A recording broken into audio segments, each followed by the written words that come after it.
Citywide Central Insurance Program of the City of New York. Mr. James Harper, I can see, is going to lead off, and Mr. James Marousas will follow. Thank you. It's been a long day, and I think I've changed my presentation about 18 times now. I don't know I can read my own handwriting anymore. I want to thank my colleagues who were steadfast and remained to hear this.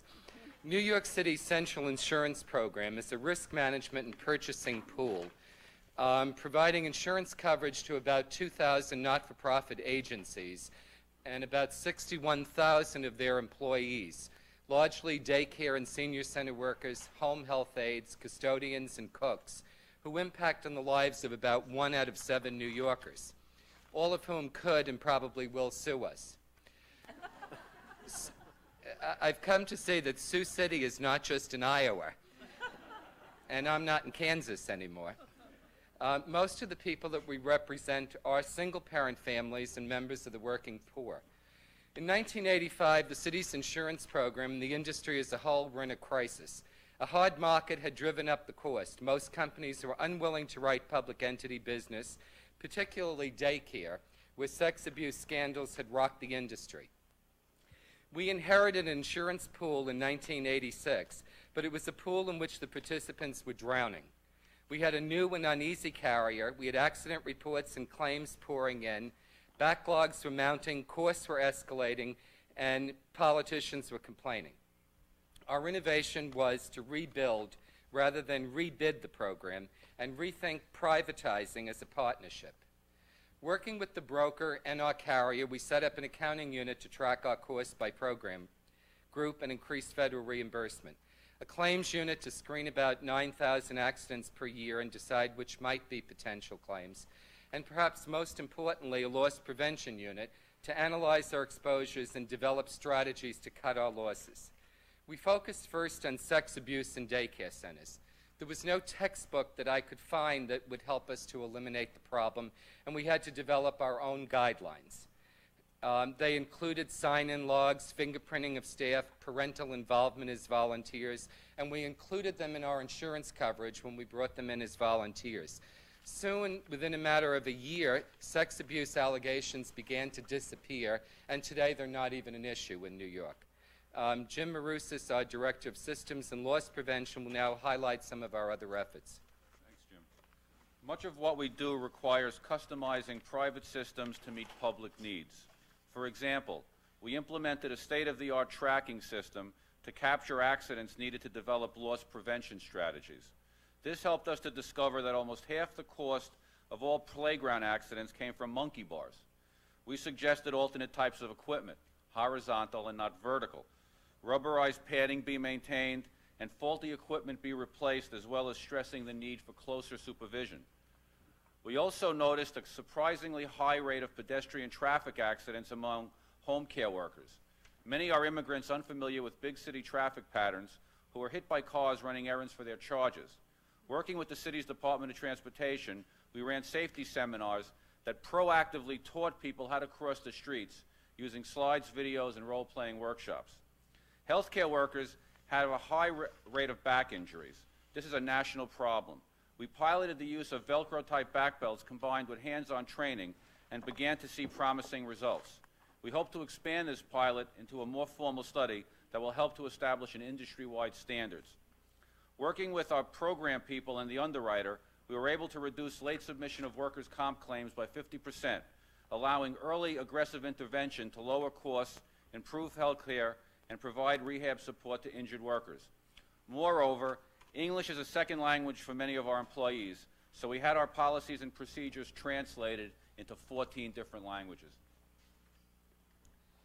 If innovation is really an economic term and one that's measured by results and not just sheer novelty, we believe this program succeeds.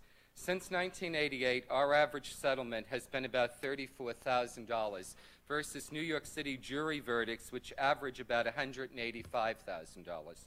We never go to a jury. We never go to a jury verdict. We've come close. I've settled them midstream when I say I'm going to lose it. To replicate this program requires learning how to set it up, using some common sense to administer it, an automated environment that allows a global view. all of daycare, all of home care, all of whatever your risks are. We believe the private sector can work better and more effectively within the tort system, but their efforts, as with any privatization effort, has to be controlled, and that's what our program demonstrates.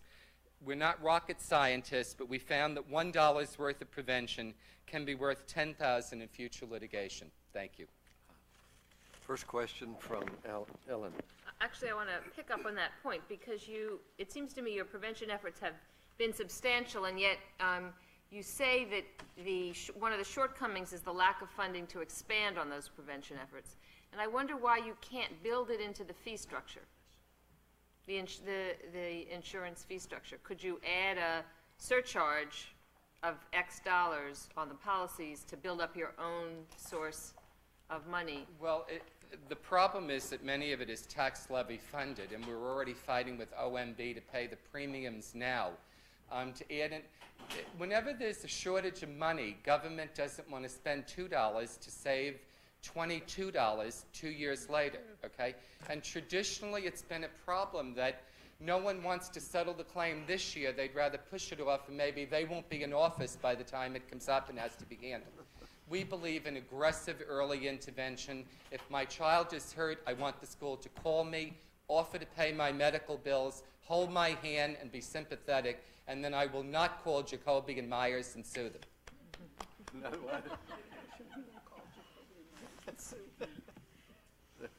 Antonia. Oh, I forgot my question. Well, come on.